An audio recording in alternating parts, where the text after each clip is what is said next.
Hello, ladies and gentlemen. Welcome to the Positively Awesome Wrestling Show. Key word there is positive, and I'm going to do my very best today.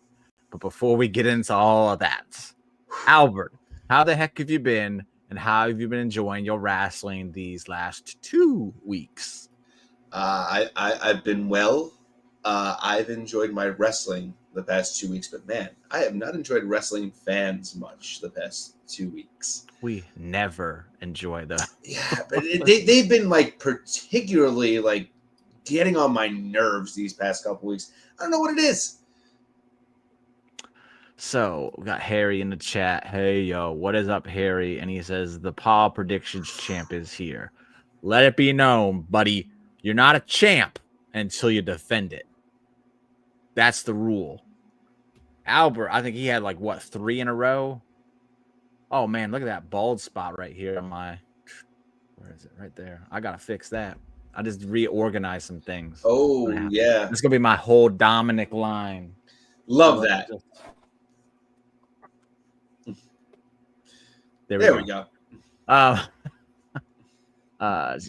Rex Ventura is in the house. What is up? Hey, thanks for joining us. All hail Harry. Don't give Harry a big head like that. What is that about? What are we doing here already? Listen, there's also a point where I made a concession to let Harry have this, and I regretted it immediately.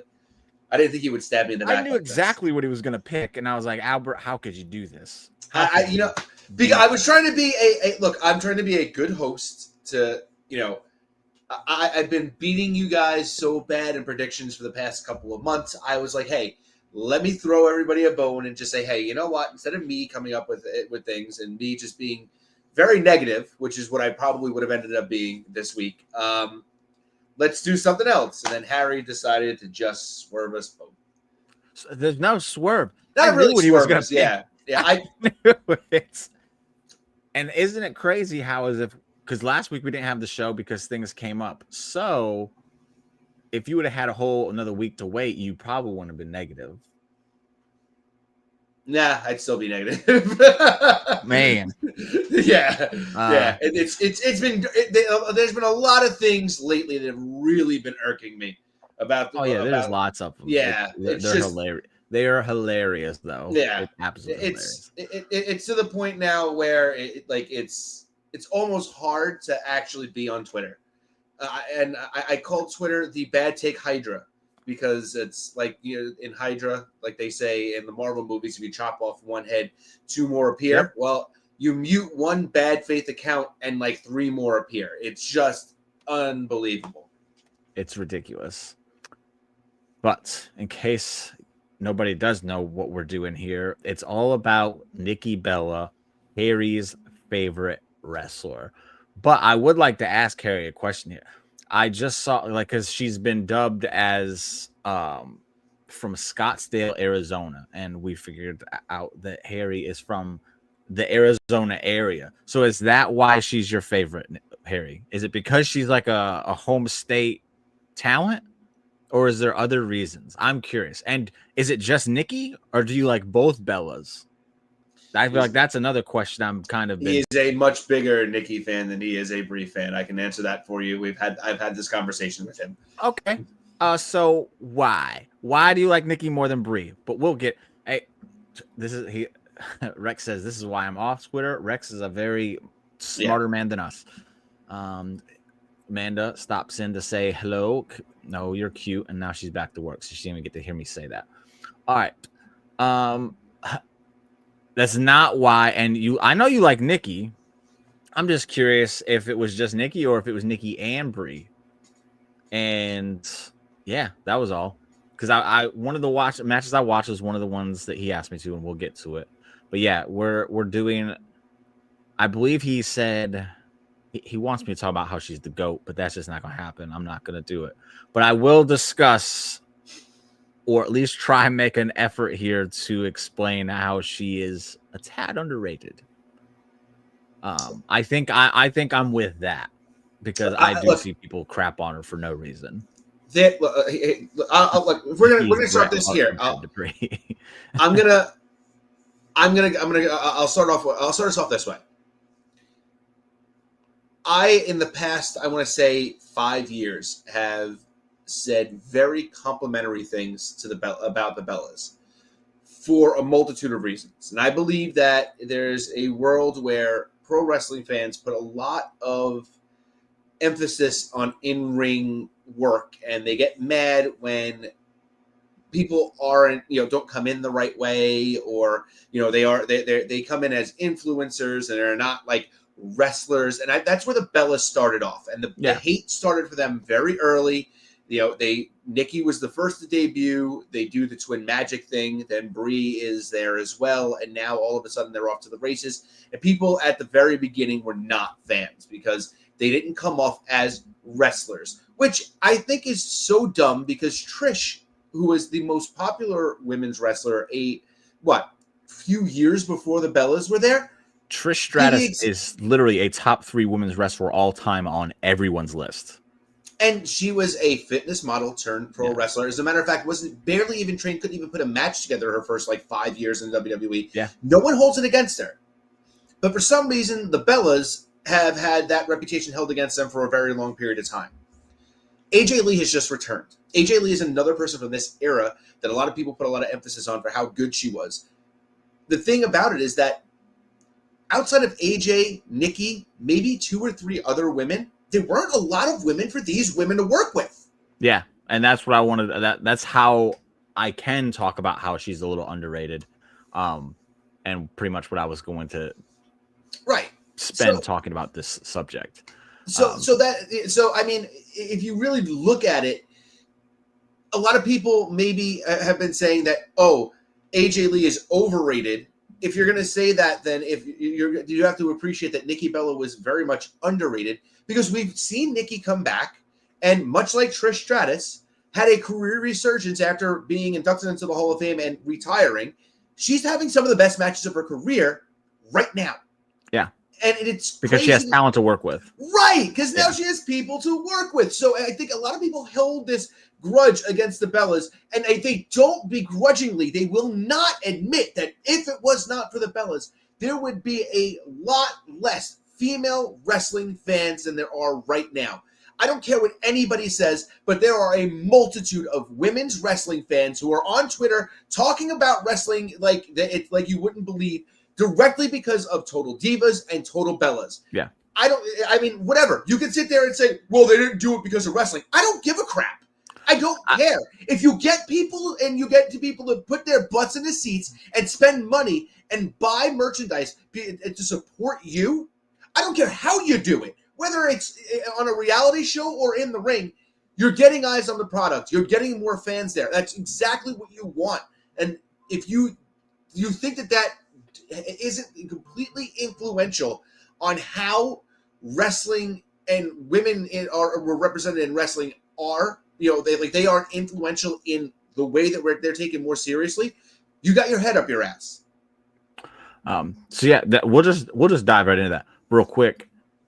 Got Lou in the chat. What is up, Lou? He says Trish was ass. She was, and then she got better. I'll stand by that. 100%. I mean, that's the truth. For someone terrible. Who literally joined wrestling with no experience, to have the career she had is absolutely incredible. Like, it's pretty incredible, the lengths that she grew just kind of on the job. They just threw her into the wolves, and she carried a women's division. She had help with Lita. That's another topic, but Trish was at the top. She was 1, Lita was 2, and Trish did that because they basically threw her to the wolves. And the other thing is that welcome to the show. But the other thing about Trish is that there are a lot of examples of people who are started in the business that bad and got that much better. Like Diamond Dallas Page is the only other person I can really think of that was a manager and he wasn't really in a wrestler, and then he became a top guy. There's not too many examples of that. Usually they flame out or they don't get the opportunities. It's a very different story for somebody like Trish and for people like the Bellas as well, where they really weren't that great when they started either. And they both very much progressed to the point where there was a point where Brie was actually very solid in the ring as well. But Nikki she got better. Right. And then Nikki went to a next level. Yeah. And I don't think it gets talked about enough how good she was in a very bad women's division.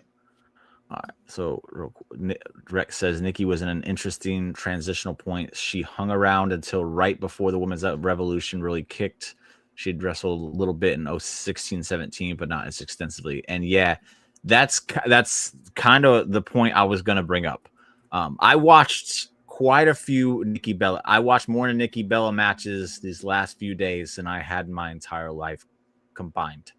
But I wanted to give her an honest.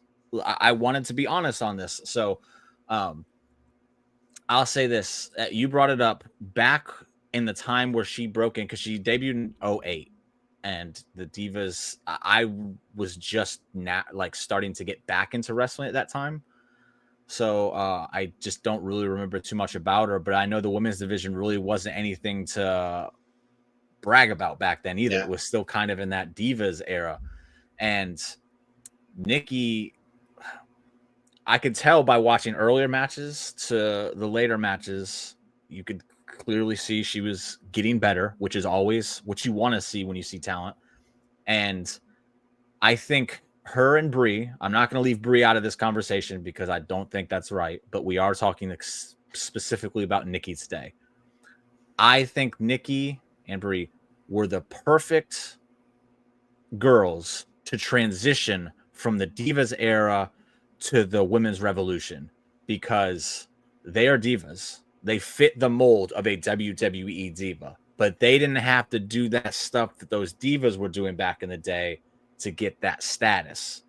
And then they got the television show that was Totally Bella's. All those TV shows revolved around them, which is another big thing because if you talk about storylines, those were not reality shows. Those were scripted shows. So those were their storylines. Whether people want to admit that or not, that's what reality TV was in that era. They're just stories that are written. And they dipped out right as the revolution started, but Nikki had some matches with those girls that showed had she let's move her debut from 2008 to 2012 to give her the extra 4 years with the women's revolution. I think she's talked about in the same breath as Carmella and Alexa Bliss and Asuka, the girls who stood outside of the Four Horsewomen because she was that good. She really was. No joke. I'm not just kissing Harry's butt here. I was legitimately impressed with some of the stuff I saw from Nikki. And like I said, that Rex was right on the money with it. It was just she was a transitional person because it was she's right out as the revolution. It's crazy to think how different the perception of her could be had she just a few years different. It's wild. She's got Mickie James and Beth Phoenix for a little bit. Yeah. She's got Natalia there. And then it's everybody else. She had Paige towards the end. And then everybody else. Right. And everybody else was more or less. I mean, it was Layla and Oksana. And, these were girls who were, less developed in the ring than Nikki was. And Nikki's carrying them in matches, in the later part of her career because she's the better worker at all of them. Tamina, these are the women that, that were around during that time. It's a couple of good matches. And then who else do you have to work with? A victim of her own time frame. Yeah, exactly. And we say this about quite a few people. And some of them are my favorite people. Think of Chris Kanyon. Yeah. Wrong time. Right. That guy's around right now. Imagine Mortis, even right now, debuting in AEW would take the whole wrestling world by storm. It's not even funny. I would be screw WWE if Chris Kanyon was in AEW. No joke. They're just. Oh, I put that one up. DDP was his guy. Yeah, baby. Super cool guy. I met DDP. Yes, he is. He's very awesome, and he lives in my town now. Nice. It's. I haven't stalked the house yet, guys. I haven't stalked the house yet, but I'm tempted to just go hang out on the beach. Well, so that's not a bad idea, I saw the video of Lex and him out on his patio, and I'm like, wait a second. I know I've passed out on that beach before. But if Nikki had the tenure of Natalia, yeah, absolutely. She stuck around just a little bit later in 2010s, it would just be a different game. Because I hate using cage match for anything because I like to use it for like, okay, this is matches that happened. I don't like going by the grades because I think it's just by a bunch of weirdos that I don't even agree with most of the time.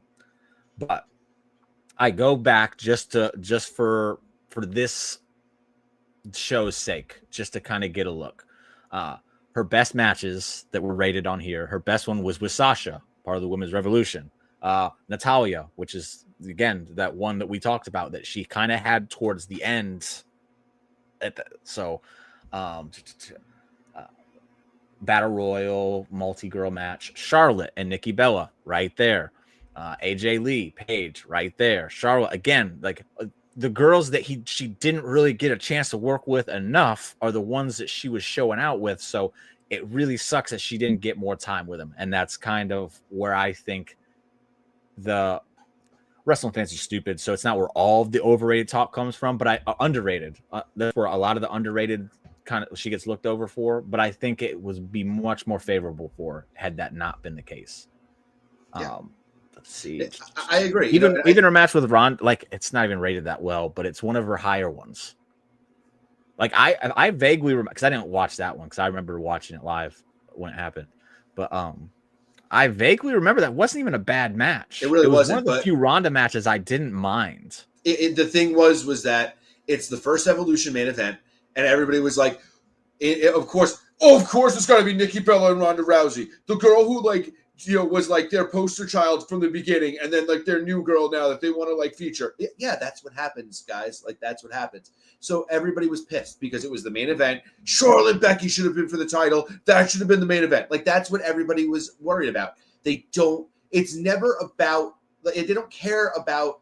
Like it's not even about that the matches are made. If the position on the card is different, it's a ridiculous thing to appease these internet wrestling fans. Bro, I love this guy. I love it. If we get shots at Ronda, I love it. They started FCW. Like I know they debuted on SmackDown 08, but they went to FCW after that. I'm pretty sure if what I read was correct. They trained down there. They definitely did train down there because I know for a fact that technically they did some NXT. Like that was NXT before NXT was NXT. Yeah. So. They definitely did because I know that listening to a lot of the stuff that the Major Wrestling Figure podcast does, they talk about training in FCW and they talk about how the Bellas were down there. Okay, so just imagine this: take the Bellas from 2008 and just put them in a time machine and debut them in NXT today. Yeah, and it would be totally fine. Amazing because even if they're influencers, it doesn't make a difference. They would jump on the TV and it would work. Yeah. It's again, even now, wrestling fans are snobs about this kind of stuff. But then when people end up breaking out and end up being good, like a Bianca Belair, who was I believe an NIL hire, if I'm not mistaken. I don't think the NIL program was a thing at that point, but she was scouted by Mark Henry out of like college to and she had like no wrestling experience or cared about the wrestling industry prior to her getting hired. She's one of the best women in the industry right now. I think she was one of the ones they were like looking at and saying like, "Hey, we should do this more often." Yes, that, and that's the thing. You can talk about the Bellas not being hired for their looks or whatever, or for their influence. Who cares? They went to FCW. They trained. They went through. They put in the work. They did put in the work. And again, you brought up a great point, Jimmy. You brought up a great point. I think you kind of passed it really quick.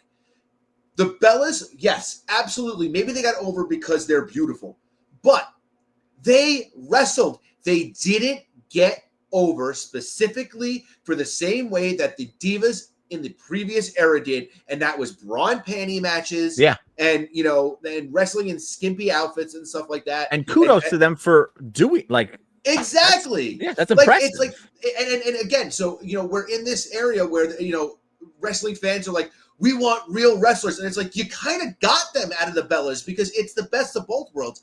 Yes, they're beautiful, but also they went through the mud. They dug through it. They got trained. They didn't they weren't arm candy. They were for a little while when they were, their in-ring work wasn't that good. They were kind of arm candy, and they transitioned just to get them on TV, get people to wrestlers. recognize them, Right. get familiar with them. That's a thing that people do, and they do with. It's not just women. They do with some men too. That, again, Sami Zayn's trajectory that he's on now all started with him being brought back as a manager, as just someone who's out there with other talent. Like, that's how you kind of kickstart some of these guys. I do. I get why too. I mean, Ronda was like the hot thing. Like, she should have been. And Nikki Bella, again, is unfavorable as some people want to look on her. Like, she played a massive role in the women's division changing. Like, she did, or they did. Like, that's just. And Rex bringing up another thing that I was gonna transition into. If the Bellas debuted in modern NXT, they'd immediately get over, because the twin magic thing is unique, fun gimmick. NXT has been embracing recently, also having better talent to work with. The twin magic thing is awesome. Yeah. It is absolutely awesome. My only thing, again, I didn't see too much, and again, I only watched matches, and then I watched the history of the Nikki and Brie feud that they had, so I didn't see too much of like the promos or storylines that they were involved in or anything, but I didn't see enough of the twin magic thing being utilized. I don't know if they utilize it a lot. They did in the beginning. Okay, yeah. So I didn't catch any of that, but I think that it's brilliant. Well, there also do that. there was also a certain reason why they couldn't do it anymore. Yeah. Well, no, because they touched on that in the. What was it? Paige, when they wrestling Paige in 2015, because this is one of the matches that I was going to bring up. I enjoyed this match.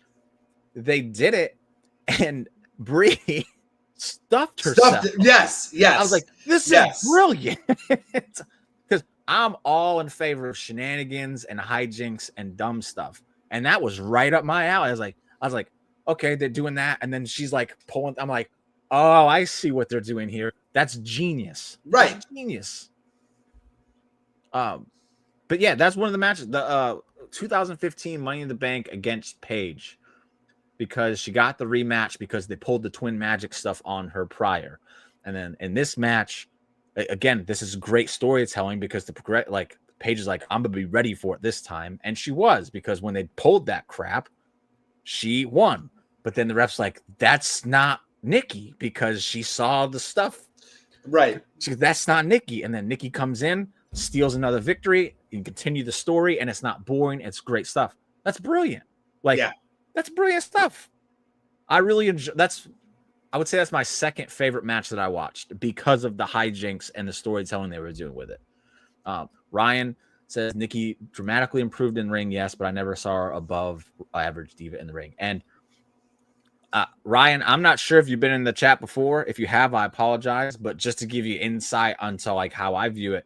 Like, in ring is important, but to me, it's not everything. So if you're able to, again, pull off stuff like that to compensate for the fact you're not that great in ring, I love it.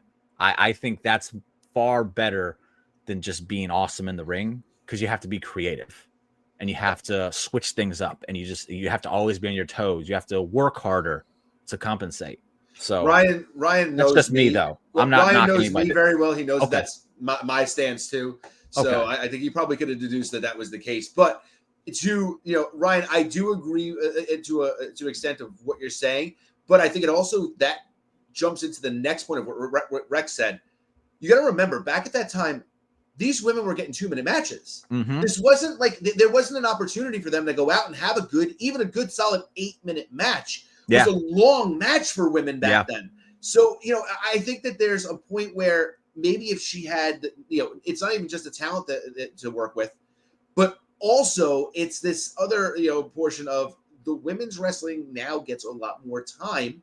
So we get to see a lot better workers because they have the time to tell these stories instead of just having 3-minute, let me run in, do a couple little moves, finisher, boom, it's over. Yeah, because the one match, it's another one that it's my favorite one that I watched. It was it was the one versus Brie Bella. I liked what they did there. And entrances, aftermath of the match total was 10 minutes and 4 seconds on a pay-per-view. So yeah, they weren't getting the kind of time to, one, really go in depth with storytelling in the ring, and 2, develop further than what they probably could have had they been given more opportunity with longer times. Because if they're getting only, so if you take entrances and all the stuff out afterwards, the match 8 minutes tops. And again, that's not a pay-per-view. That's crazy. Right. On Raw and that, they couldn't, it was, we saw some that were like 30 seconds. So it's hard to really develop further when that's the case. Right. I love it when the Bellas debut. Natty grabbing one end and Victoria grabs. Yeah, it was both Bellas that they're pulling out. Yeah, it was. I mean, it was a great gimmick. It's massively revisionist history by WB AJ. So Ryan, I disagree. I agree and disagree because I do agree that AJ Lee and Paige were big factors. But what I was saying prior was that the Bellas were the perfect people to help make that transition because they were still the divas that the fan base was watching as the transition was happening. And because Nikki, again, was better than most of the divas prior, I think that's a fair statement. Like from her time period, obviously there was girls before her that were, but that's another topic of discussion. Right. But I think they were great for their role because you had divas and then you had wrestlers and you had these girls who were divas who could actually wrestle to an extent. At least they were capable enough to keep up with people like AJ Lee and Paige. So it wasn't a shock the system where they just said, no more divas, wrestlers. They said, all right, we have some divas that can wrestle, and now we have these wrestlers who aren't divas, and they feuded over. And that's what you want to see in those kind of scenarios. And so that's my take on it. I've never been a Bella person. It's just not a thing. And just going back, watching some things and reading up on things and all that, I think it's understated how kind of important their role was. And it's not because I think they were anything special. I think they were just right place at right time for that time period. With the right amount of fan base, trying to push for them to want more. You got to remember. Absolutely, Harry. The we want divas hashtag was started by the Bellas. For them to get more ring time, because it was a Bella match where I think they got like less than a minute. And they were like, you guys want to see us and you guys want to see us wrestle. And us was a lot of the fans from the Total Diva show that they were carrying over. Like, you want to see us on this show. That's why you're tuning in. You're only getting us for a minute. Start speaking to them. And to WWE's credit, they, also the same difference as Ryan, what you brought up. AJ's, comment to Stephanie McMahon about women getting fair pay. Like, this was all in that same time period. I think that what we think a lot of people it was a collection of things. It was everything all coming in at the same time. I'm not only saying it was just the Bellas, but without the Bellas, they don't get the traction and the support that they had because of Total Bellas, Total Divas, and how much they had gotten over in a different space to bring new people in to want to see women wrestle. And if the Bellas weren't there, AJ Lee doesn't drop that awesome pipe bomb on them that kind of really sets her apart from everyone else. And again, kind of, I don't want to say kickstarts, but really helps get the women's revolution rolling. Like, they played a significant part. Like, I don't think they are singularly responsible for it. No, nobody's singularly responsible. If 2 years ago you would have asked me, I would have said that the Bellas' involvement was probably overstated. But again, going back, watching and reading up on things and kind of looking at it with some fresh eyes, not in the moment, because I used to just hate women's wrestling because it wasn't wrestling. But then it started growing and they were a part of that. Like, they played a significant role. If you remove them from it, you would notice it. Right. Whereas there's other talent, if you removed them from that time period, you don't notice it. So that's just it. Right. And yes, it did get glossed over. Yeah. I agree with that 100%. Yeah, sure. If I'm not wasn't married to Punk and all that stuff happens, like, she's probably praised a little bit more, but because of all those things that happened in that time period with that group of people that were running things, that's just how it was, and it sucks. Right. But And I'm not going to disagree with that, but I also think that there's a point where you've got to understand that there is a collective, right? That it's not just one thing. It was a perfect storm of a bunch of things happening at the right time, and the Bellas were, really good at being these magnets now for these new women to come in to kind of almost tee off on them because they had the experience. They had the fan base knew them.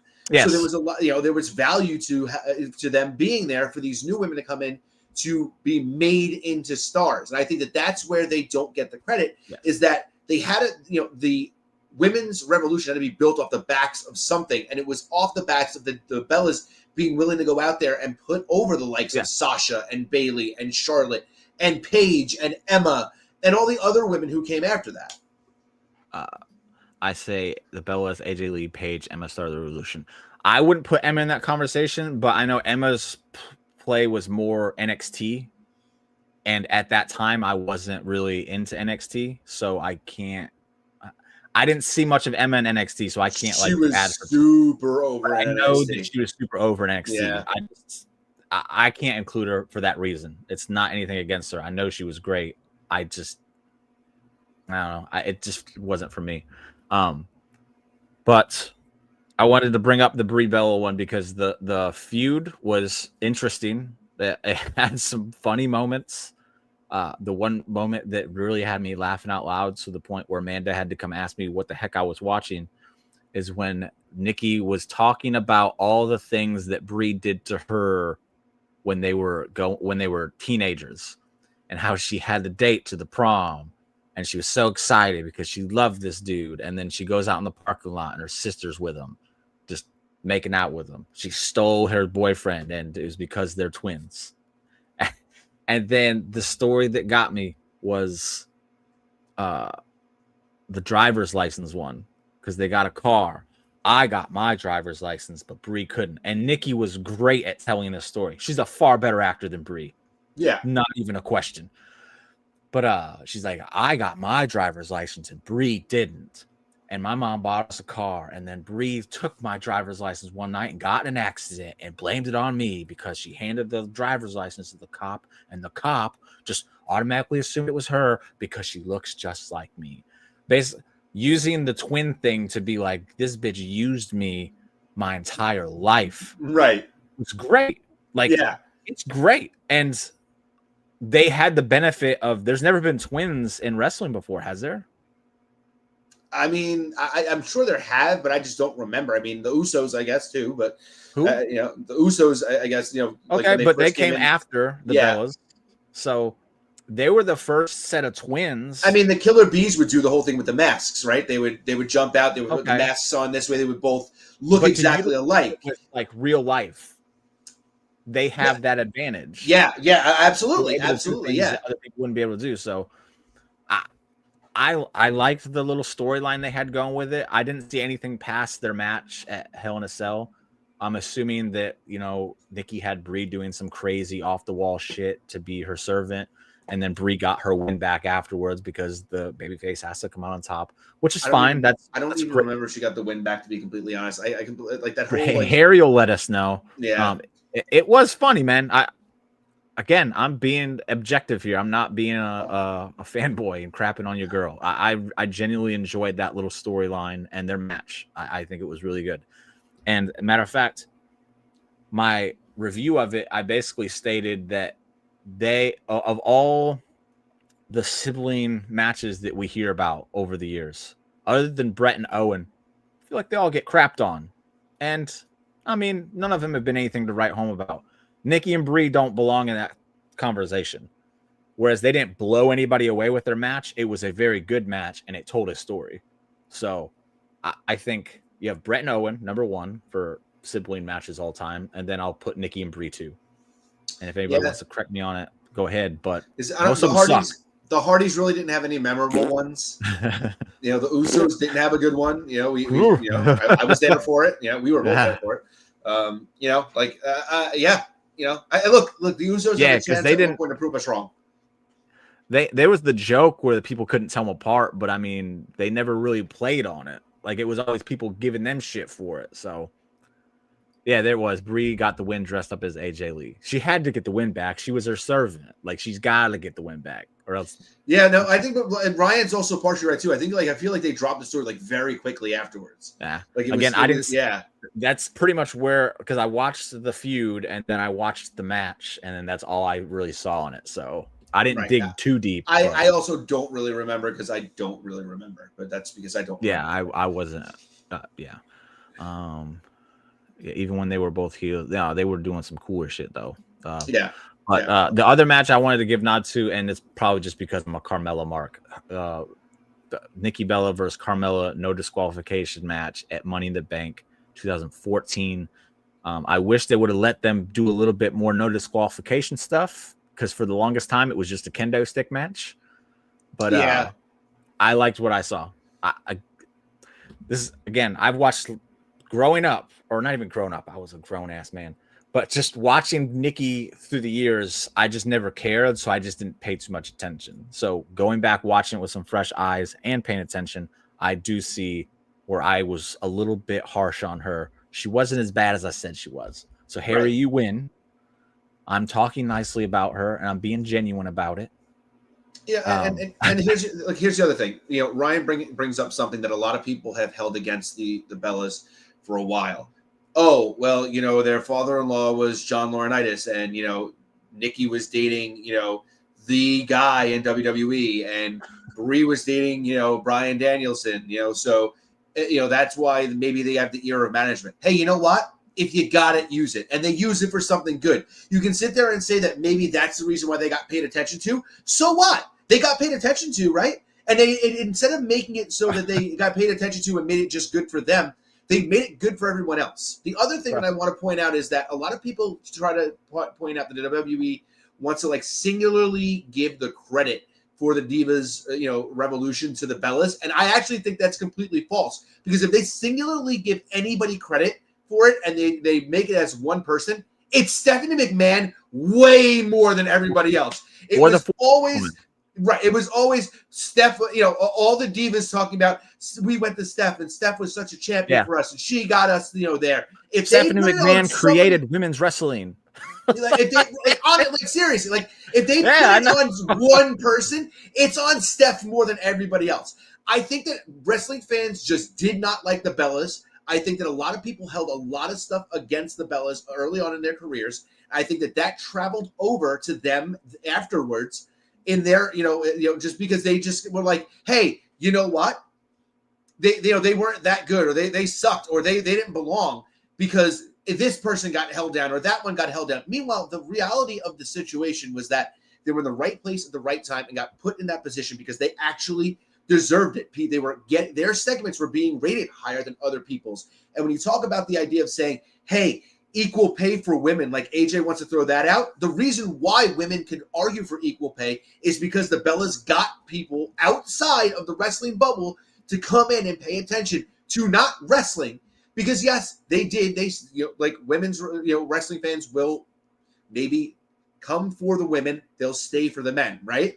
But they got wrestling fans interested in women's wrestling, and if not for them being in that position to push for that and to champion that idea, we don't get what we have today. And Ryan, I get you're not trying to, you know, to crap on them. I just think what you're doing is you are speaking, you are being the voice of what I think everybody else kind of says about them, like, negatively. The idea that they weren't as big of a deal, but I think the you know, if I go back and think about it, I held a lot more against them than I did, you know, like, than I think I thought that I did. And I think that they were completely underrated, like, at this point, of how much of an impact they had. It's just a numbers game. It's the idea of getting, because look, as good as AJ and Paige were, they didn't pull fresh eyes to put onto the WWE, right? As great as they were. So if the Bellas aren't there, if Total Divas doesn't happen, which, by the way, Total Divas was a vehicle for the Bellas to get more eyes on the Bellas, to get more wrestling, non-wrestling eyes on the Bellas. If not for them being there, we don't get all those other people getting to be brought in. It doesn't broaden everything else. So it would be the same thing. It would be guys who are still wrestling fans saying, yeah, some of these women really deserve it. And then the majority of male wrestling fans back at that time, which no one wants to admit, I don't care what anybody says, but the majority of male wrestling fans back then were not championing for all this. They didn't care. They did not care about the women's division. They did not want to see women get more time. They did not want to see anybody get more screen time. They liked what it was. They liked the way things were. The amount of times I've been to wrestling shows and heard wrestling fans say the shit they say about women's wrestling is ridiculous. And it's pretty wild, but I'm not going to get into all that because I just think it's just there's no room for it. One more thing I wanted to point out, and then we're probably going to switch off to something else. We actually spent more time on this than I thought we would, which is, hey, there you go, Harry. Again, you win. The Rack Attack, the first version of it, I love it. Yeah. I thought that was a cool ass move. I hate that she turned it into basically, I don't like what she did. It sucks that she had to. Yeah. Yeah. But I liked it. I thought it was really cool. Nothing special, but Rack Attack. We know why it's called the Rack Attack. And yeah, it played on that. I thought it was cool. I thought it was cool. I liked it. And I'm big on finishers, people. Like I genuinely think that makes or breaks people. And I think hers was cool. I also don't think that Nikki gets enough credit from having an injury that limited her in the ring to then come back and Rex then have another is a genius. Yes. But to have add another layer onto her career afterwards. Because she could have retired and that could have been it. But she came back and still wrestled and adjusted her style. Like somebody like Stone Cold Steve Austin did, who everybody gives him credit. Man, he broke his neck and then he came back and then he still had these like great matches. He changed his style, but he still had these great matches.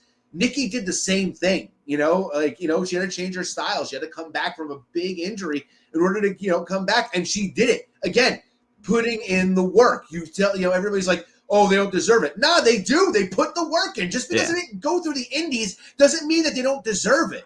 That's a silly, I can't stand that argument. But right here, Harry brings up she was the first main roster talent to reach #1 in the PWI Top 250, and that was in 2015.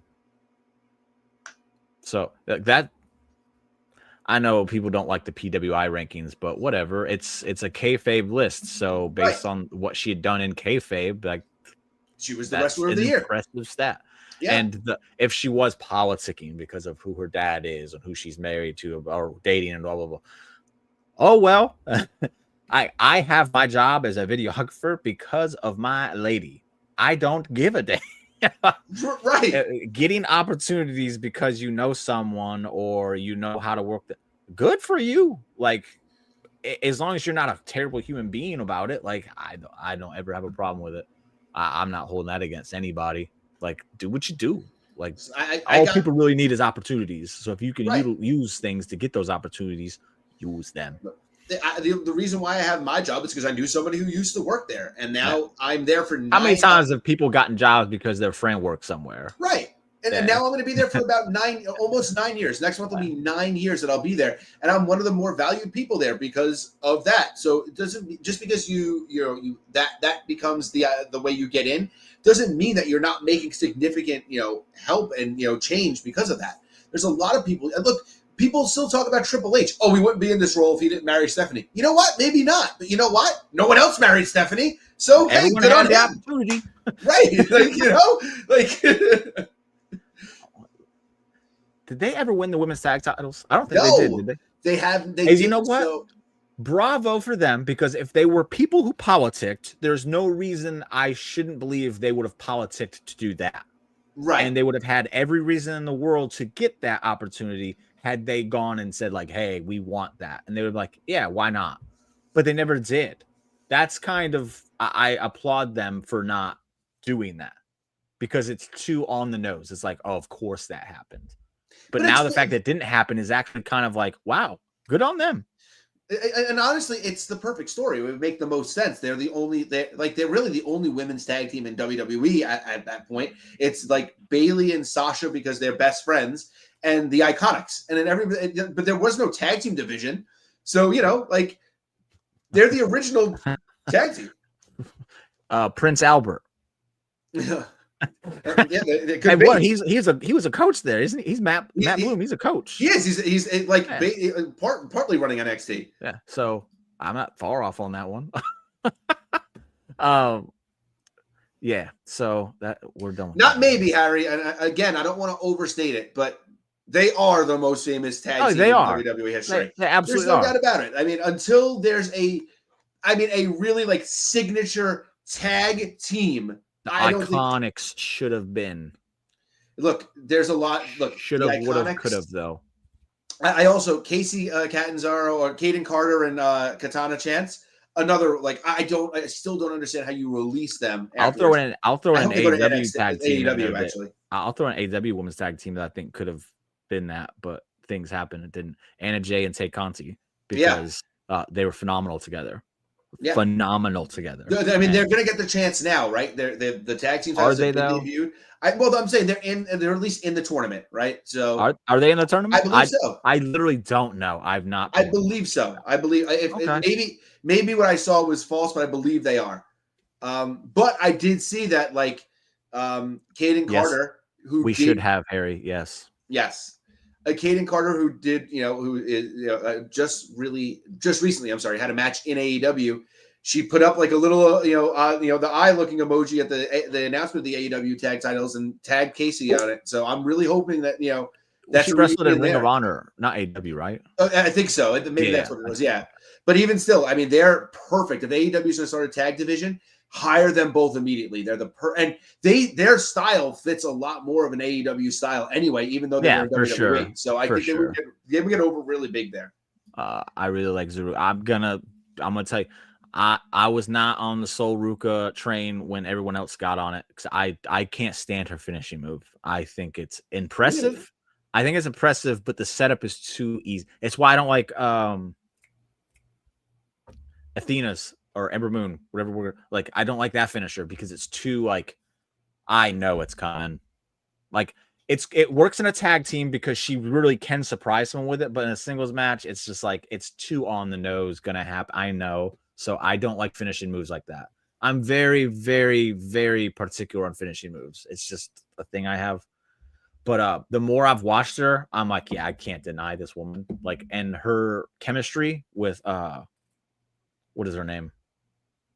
Zaria? Zarya, yeah. Zarya, okay. Yeah. Is great. They have great chemistry. And I look forward to seeing them wrestle Alexa and Charlotte at Crown Jewel.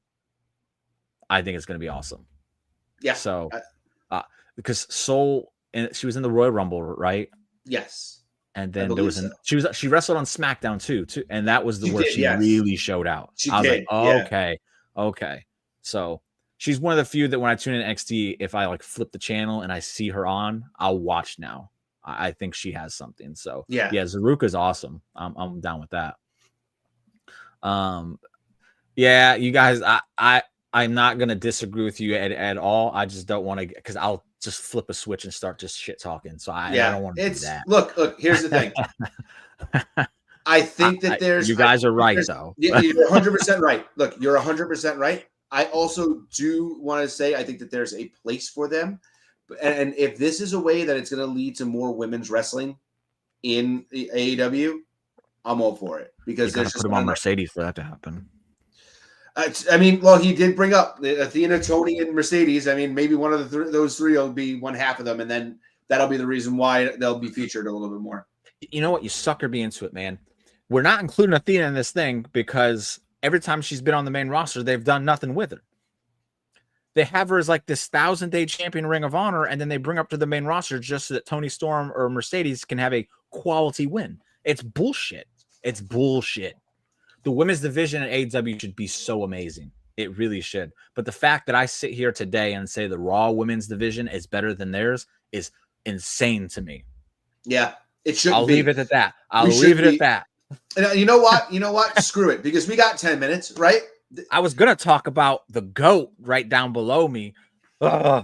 We talk about Dom every week. You know what? Is that a bad thing? No. But what I am going to say is this: the fact that everybody ripped into WWE for putting an extra hour onto SmackDown and saying that it was like the worst thing in the world.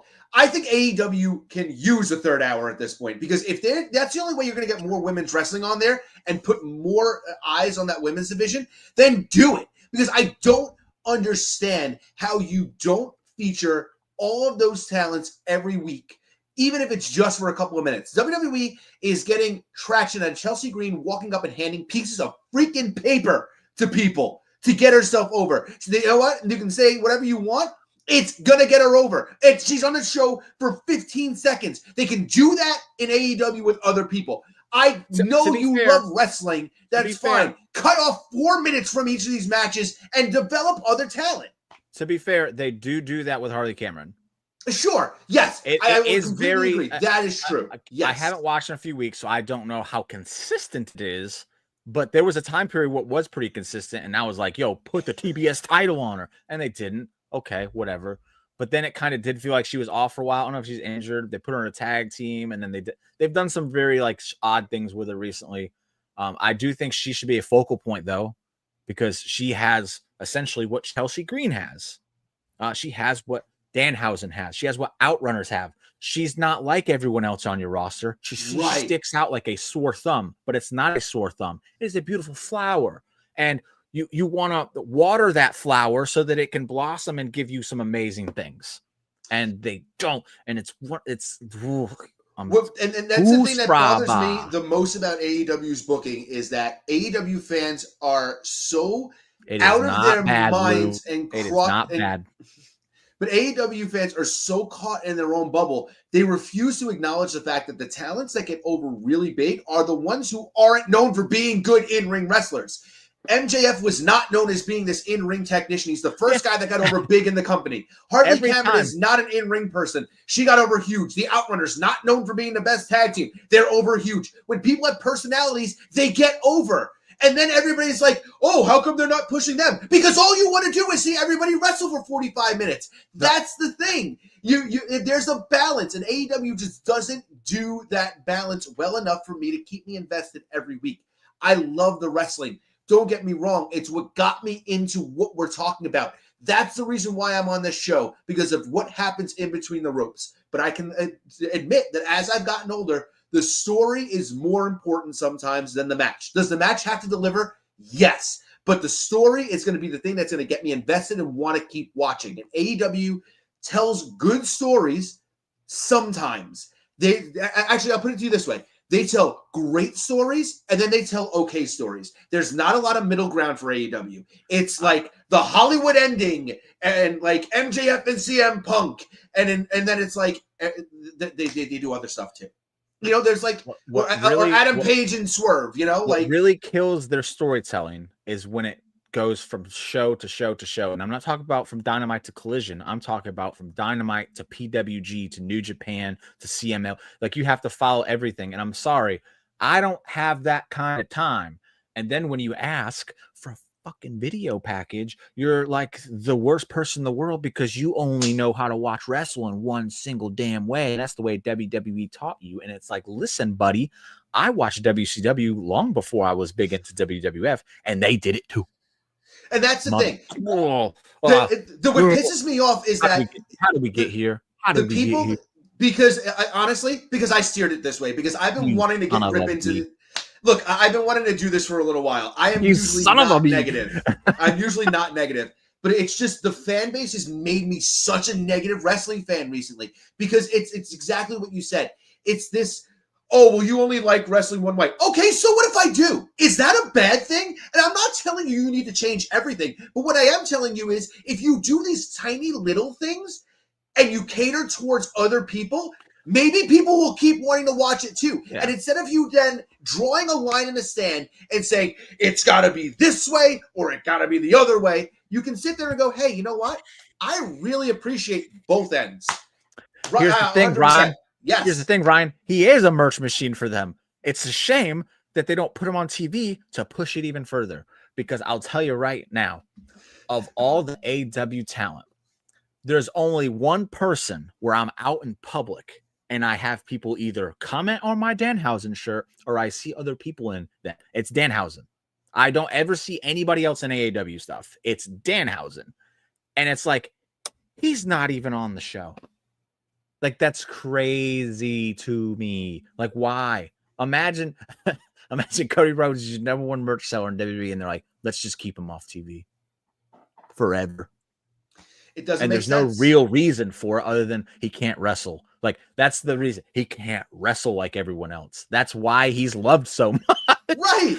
It's why he's over. He has a character. I'm sorry, everybody. I didn't want to do this. I just got sucked into it. I wanted to. So you know what? Blame me. And you know what? I won't say this. I won't say this because Tony Storm and Mariah May is the greatest women's story ever told. Yes. And I also think Swerve Strickland and Hangman Page have done some really awesome stuff.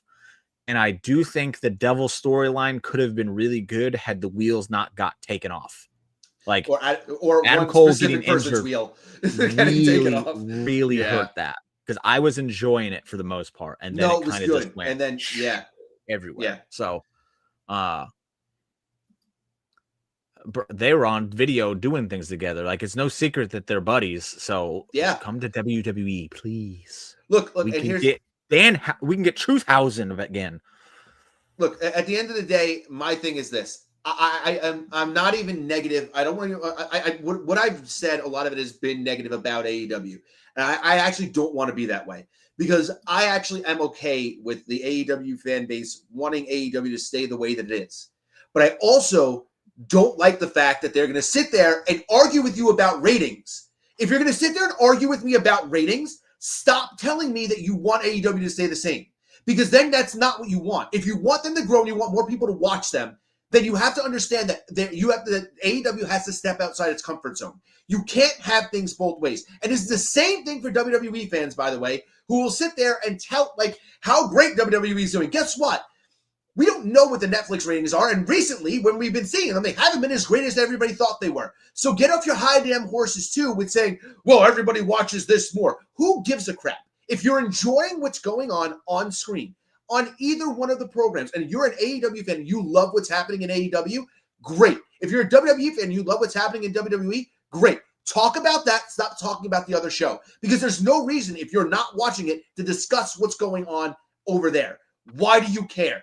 If they succeed, great. If they don't, it doesn't help anything, because actually, if they don't succeed, it's worse for you if you're a WWE fan, because that means that all that talent that you hate and you think are terrible and you don't want to watch are going to come over to WWE, because if those contracts are available, they're not going to just leave those guys out there. So you should want AEW to be successful, because that keeps the gymnasts that WWE fans, say that they hate over there.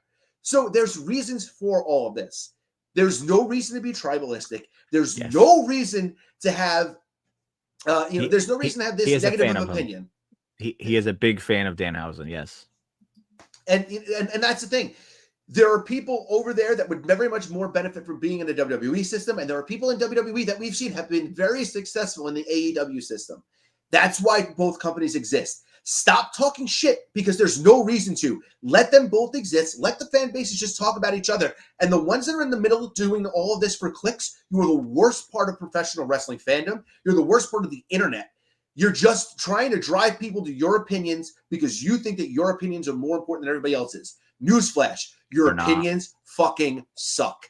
And the only reason why you have them is because you're trying to get a reaction out of everybody. Stop. That's my soapbox for the day. I don't want to be negative about AEW. They give me, but to be fair, Ryan, they do give you a choice. Because again, I don't watch now because I just couldn't do it anymore. And that's why, like, the shit I'm talking about is kind of from when I was watching.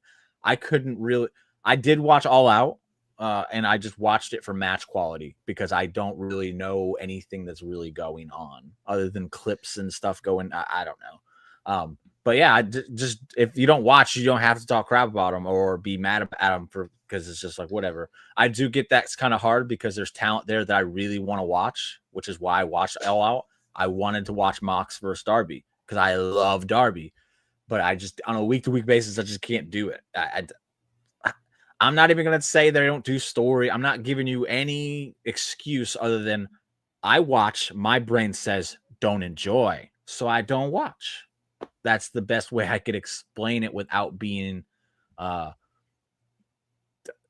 nitpicking and all.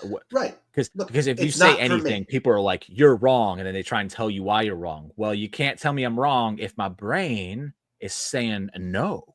Right. Because it's my brain and you don't know how that operates. So keep doing what you do, AW. It's great for the wrestling business. It truly is. Whatever. I want them to be able to one day super duper successful. I hope to one day be able to get into it again. I truly do. But it is what it is. Bro, we're not doing that because I don't like getting sucked into this stuff, man. It's positively awesome wrestling, not negatively stupid fan bases. But Lou, he's got to get it out. He does every once in a while, I do have to get it out. So he has to get out of the system. I do understand that.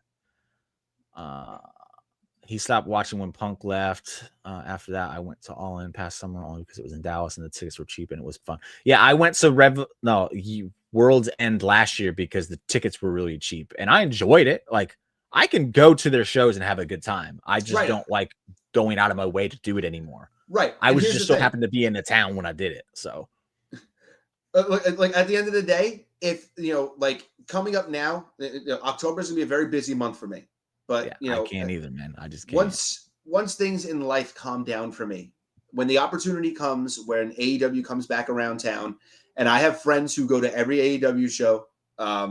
If he hits me up in our group chat and says, "Hey, AEW is coming back to Jersey or they're coming back to New York. Do you guys want to go?" And the tickets are cheap, I'm probably going to go. And I'll tell you what, I'm not going to sit on my hands, and I'm not going to boo, and I'm not going to be a WWE mark or whatever. I am going to go there and I'm going to have fun, because if you go to a live wrestling show, that's what you should do. If you're going there specifically to pick fights with people or to hate watch, you're buying tickets for the competition, you idiot. There's no bigger way to support them, you moron. Yeah. So I had no problem spending my money to support AEW because I want to see AEW succeed. I want them to be around forever. Even if I don't watch it every week, I still want them around because I want the option for me to watch them every week. And I want the option for other wrestling fans who enjoy that style to have that every week for themselves.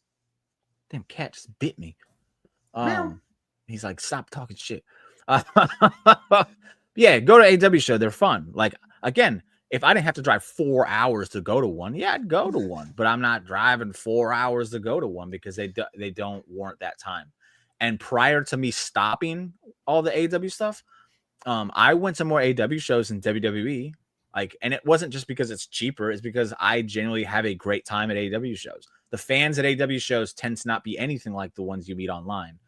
But I will say, because they're not going to sit there and argue with you. If you think the ones online are bad, meet some in a line waiting to meet a wrestler for AW. The worst. But I remember the last thing I remember. One of the last things I remember watching on a week-to-week basis was Jeff Jarrett was starting a retirement tour thing that coincided with John Cena's, which I thought was hilarious. And he was going to do a feud with Max, and then they just dropped it. And then Max went to the Hurt Syndicate, and they were doing a thing. And then they just dropped it. And it's like, okay, I quit. I quit. So, Ron, what are you doing, man? We're about to leave. Yeah, you jumped on the exact wrong time. He's gonna get mad at us for talking bad. I agree. Just let us have it, Ron. It's okay. You don't have to take out a loan to go to a show. But also, to be fair, when they drop the tickets, the ticket prices have rose. Yes, it's not like they didn't raise their ticket. They did raise their ticket prices. What happens though is you get closer to the show, and then they have to start selling them, so they drop the prices. That's what happens. What is going on here? I don't even know. But what is up, Ron? Sorry, misses, man. Sorry, misses. They did for a second, but it just didn't go anywhere. But yeah, that's the show. We're at the hour mark. I don't want to go any longer. Dominic Mysterio beat Rusev. Oh yeah. Yes, he did. Yes, he did. Champion of all time and the greatest luchador of all time continues his reign of terror on the industry. I'll say it again just so that we've got some new faces in here so they can hear me say it. Dominic Mysterio will be winning the 2027 Royal Rumble and going on to WrestleMania to become the world champion. Bookmark it. clip it, whatever you got to do. It's happening. The trajectory is right on time. It's happening. I laid out the map for y'all. It's right where I need it to be. He's about to be leading Judgment Day when he kicks out that some bitch Finn Balor for being a sturdy, shiesty zombie. And what did he do? He knew Dom had it. He didn't even need his help. Yeah. Did he win? Didn't know Dom had. Did he win? Dom did win because Dom is the man. Exactly, Finn because is a Finn coward. knew. He is a coward. How is he a coward? He's the one who came and rescued JD when Dom wouldn't do it. And hey, Dom didn't help him because JD, you got it. Why would he interfere in the match when it wasn't over? The match was over. Do it, JD. I have faith in you. You can get out of there. And then the bell rang, and then Finn Balor hit the ring. He didn't even give Dom time to get in there and help him. Well, because Finn's a good friend, like he's been to Dom this whole time. So you proved my point. Thank you. Good to Dom. Thank you for proving my point. I don't know why we're arguing. They're still friends. You get the Solo Sikoa treatment right now. This guy. I don't know why we're arguing. They're still friends. You know that it's true, Lou. Anyways, that's the show, everybody. Thank you for tuning in. That wasn't even half as bad as I thought it was going to be. No. So, Harry, we got it out of the way. If you win another one, we're not doing Nikki Bella again. So you got to have something to do. If you're going to have to come up with something different. Yes. But that is not true at all. And now he's trying to do it to Dom. Someone is more successful than Finn in Judgment Day, and he can't handle it. The proof is in the pudding. All of them got rid of Damien together, remember? There's no leader of the Judgment Day. Yeah, Finn wants to be, though. Dom's about to be. Oh, yeah. Yes, so we'll be back next week. I'm not sure what we're going to talk about. I think we might. I'm going to ask. You can ask Dave, and I'm going to ask Nick, and we might do the tag team Mount Rushmore thing next week. Ooh. I think. Wait, no, sorry, no show next week. My bad. I'm out of town. I'll be in New York. Oh my God, I'm not here. No, wait, no, I'm here next week. Okay. Yeah, I'll be in Buffalo. So yeah, no show next week. Sorry, everybody. Only 8 hours shy of where I am. Yeah, and I would do it on Wednesday, but they got me working night shift, so I can't even do that. So he says he has a good one planned. I know it's about Dominic Mysterio and how he's the greatest luchador of all time. But yes, so we won't be back next week. We'll be back the week after, and I think that might be Crown Jewel week. I'm not even 100% sure now. They're just kind of push them out so quickly. I can't even keep up anymore. But if it isn't, we'll do Tag Team Mount Rushmore. If it is, we'll do Prediction Showdown. Either way, we'll have a show in 2 weeks for you. So thank you all for joining, and we will see you later. Toodles. I'm so lacking creativity.